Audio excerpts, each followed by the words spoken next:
CompTIA A plus Core 1 Complete Training Course. Exam Objective 4.1. Explain virtualization concepts. Containers. Now that we understand desktop virtualization, client-side virtualization, and hypervisors, there is one more important concept to discuss before wrapping up this objective. And that concept is containers.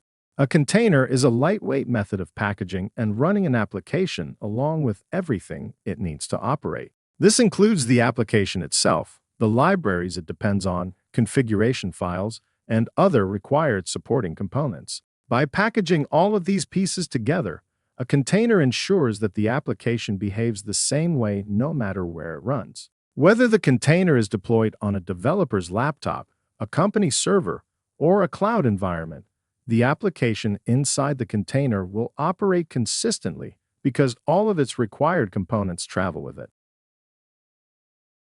To understand how containers work, it helps to compare them to the virtual machines we previously discussed. In a virtual machine environment, each virtual machine contains its own complete operating system, along with its applications and supporting files. These virtual machines rely on a hypervisor to divide and manage the physical hardware resources such as CPU, memory, and storage. The hypervisor keeps each virtual machine isolated from the others so that they do not interfere with one another.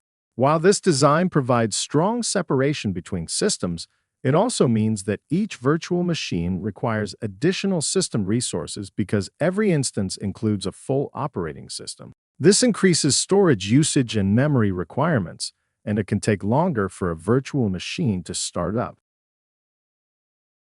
Containers take a different and more efficient approach. Instead of running a full operating system for every instance, containers share the host system's operating system kernel. The kernel is the core part of the operating system that communicates directly with the hardware. Because containers share this kernel, they do not include their own full operating system.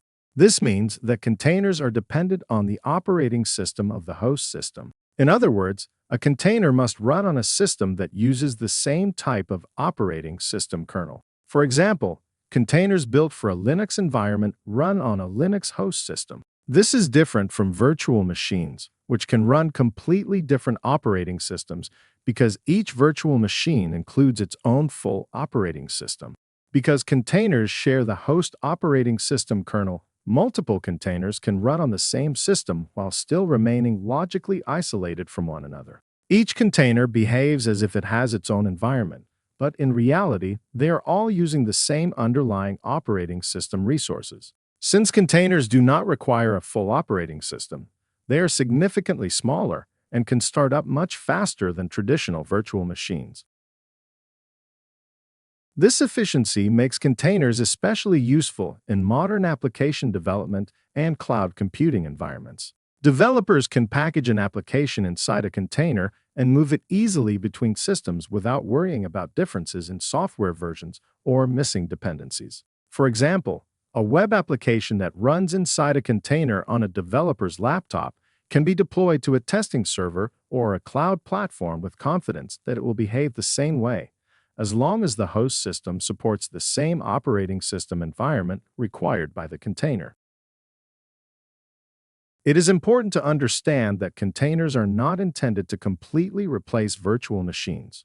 Instead, they serve a different purpose. Virtual machines are ideal when you need to run entirely separate operating systems on the same hardware, such as running Windows and Linux on the same physical server. Containers are designed to run applications efficiently within the same operating system environment.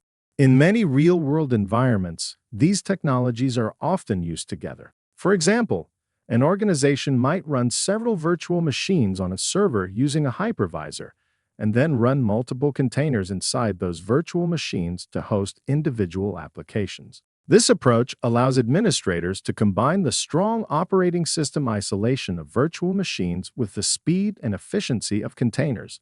To summarize the key difference, virtual machines rely on a hypervisor and include a complete operating system for every instance. Containers share the host operating system kernel and package only the application and its required components. Regardless of the approach used, both technologies provide isolation and flexibility when running applications and workloads.